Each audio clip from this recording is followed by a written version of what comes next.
All right, everybody. Welcome back to another episode of the Mainly Hoops podcast. We're still covering the Big 12 transfer portal moves, roster moves, and we have Colorado today we're diving into. They made some moves, the biggest probably with the addition of Barrington Hargrass. What other transfers stand out for you guys? I'll start with Marcus. Is not an answer. I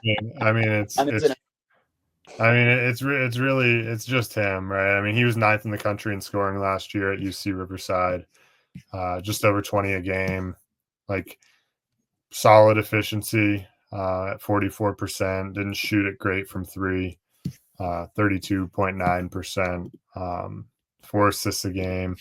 You know, they really he's going to have to carry quite a load. Like Colorado already wasn't very good, and they did get hot there in the Big 12 tournament. Somehow they won 2 or 3 games. Two, yeah, but they flirted. They were flirting around in that tournament somehow. They do have a few guys like coming back that were solid for them last year. Like Bangot Dak had a good year for them. What's the trying to remember? Ronchik. Yeah. Like Sebastian Ronchik. Yeah, he was solid. They're gonna need to grow a little bit. Like Dak will be a junior.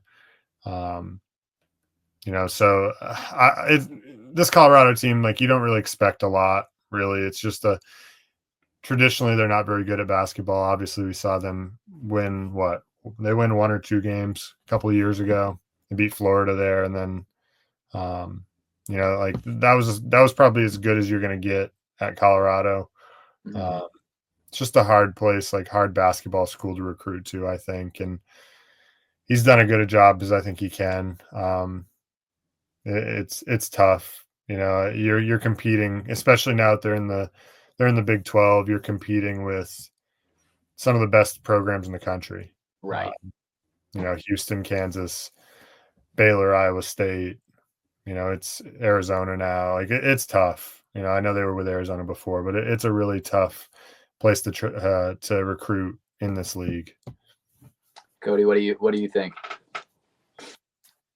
Yeah, I don't think the Colorado fans are gonna like to hear those comments, but I really like Barrington Hargrass as a talent. I'm honestly surprised this is where he ended up. I thought he could have played at a lot better of a Big 12 school, I guess. I mean, I don't know how much money he got to go here, but it must have been their entire NIL package outside of they took the freshman route. They brought in 2 4-stars in Jalen Holland and Josiah Sanders, added 3 other 3-stars to this roster. So me and Tad Boyle decided, he's probably not going to be able to compete as much in the transfer portal. So he ended up going the high school route. But for the guy that they got, I really like Barrington Hargrass's game. Obviously, you said, what was he, 7th or 9th in the country in scoring? Yeah. Like, I don't even know if his scoring is his best trait. I think he's a really high-level passer as well. I mean, he's a really poised playmaker, and he's a great pick and roll operator. I mean, he had a 30.2% assist rate with just an 11% turnover rate.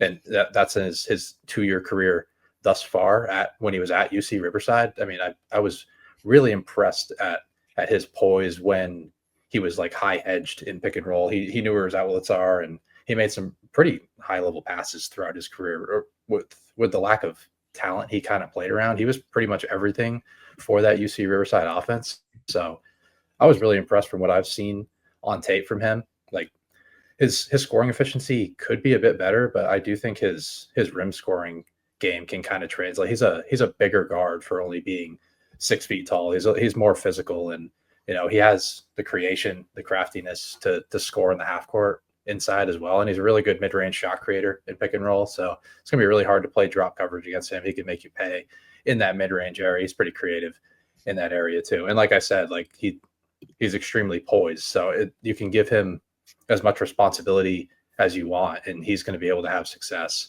Like I don't know if I see him being 45% from the field in the Big 12. I see him closer to maybe the 40 to 42% from the field. It's just I think there's going to be a little bit too much scoring responsibility depending on what these freshmen are and how Ronchik develops as well. But overall, I really like Hargreaves' game. It's just the lack of what they did in the portal all around makes this kind of a not so great portal season for them. Right. Yeah, with the addition of Hargress, we definitely feel like he fits in well with Colorado just because he's such a talented guard. But you talked a little bit about this, Cody, but do you think he fits in well with the Big 12 conference and the nitty and grittiness of it? You mentioned he's going to shoot a little poorer, but what are some more of your thoughts about that? Yeah, his game absolutely translates. I think he's a Big 12 guard right now. I think he's at an average Big 12 point guard, even at the worst right now. I like I said, I think he could have played for many different teams in this league. I'm very high on his talent. Like the Big West is no slouch of a conference. So for what he did in that league with all the responsibility he had was pretty impressive. It's a guy that I expect to do pretty big things for this Colorado offense. I love the Big West. So Marcus, what do you think? I mean, it probably came down to opportunity for him, right? I mean, they probably sold him on the chance for opportunity. They lost several guys, like Julian Hammond's gone. They needed a guard to come in and kind of run the show and take a lot of shots. And seeing you don't finish ninth in the country in scoring by accident. You obviously have to. There's an art to scoring. You got to know how to do it. And he's going to have probably the green light to take whatever he wants. So if Colorado is going to be competitive anyway, and then it's going to come down to their recruits. Can those guys contribute early? I guess we'll see. Those 4 stars. Sometimes it's hard to predict, right? Because some 4 stars come in right away and they're able to do something. Other times, like it takes them 1 to 2 years, and maybe Tad Boyle's trying to go that route to like try and be a competitive Power 5 school in 3 years, right? Where you've built a program. I'm not sure, but it's just like I said earlier, it's hard. Trying to compete with the other Big 12, other Power 5 schools. You don't have the same NIL bag, unfortunately. Like it's the limitations that you have. So I think like for them to get Hargress, that's a really good get for them. You got a guard to come in and replace Hammond that probably should be better than what Hammond was for them, assuming he lives up to the what he did in the Big West, as I think he will. But it's we'll have to see kind of how the other pieces round into form. Ronchik, for anyone that watched Colorado last year, it felt like he was pretty up and down. So he's going to have to become a lot more consistent this season, because they don't necessarily have the same ability probably this year to go get him a sub, because he's going to have to play bigger minutes. Yeah. Any final thoughts for this team? It does sound like you guys both think they got a little better, at least from the previous season, and are heading in the right direction. But what do we think? I think they got better for sure. And it's strictly just because of Hargress, plus like some of the upside they have in the front court now with Ronchik maybe making a year 2 leap. Bengot Dak has always had upside. He's a great rim protector. He's not the greatest rebounder, and I would have liked for them to find a way to at least snag a high floor big in the portal. I guess they still have time, just because they only have 11 guys on this roster right now, so I don't think they're done. So if they can get somewhat of a high floor, big, solid rebounder, I think they're going to be okay. But this was a team last season that was 352nd nationally in turnover rate. Like getting Barrington Hargress is like single-handedly probably going to get you into like the inside the top 200. So I think it's just a massive boost in general. So I think their floor is a bit higher, even though they have a ton of freshmen on this roster, just because of Hargress. And I'll be the Hargress stand for Mainly Hoops pretty much all season long. Marcus, what do you think? You sounded unsure, or you looked unsure. Yeah. I don't know. They're probably a little bit better, I guess. I don't.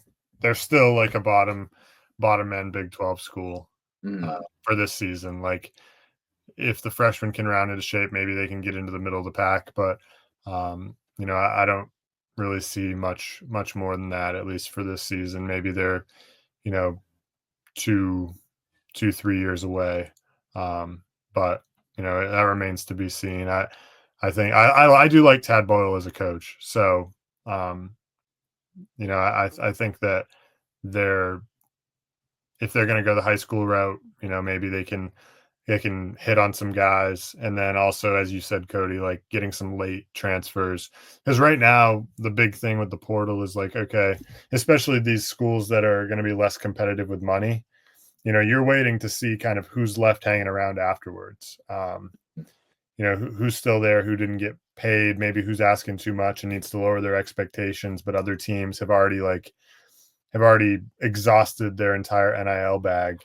And so maybe you have a little bit to throw at somebody that kind of fell through the cracks because, like I said, either they asked too much or, you know, they just couldn't find the right fit.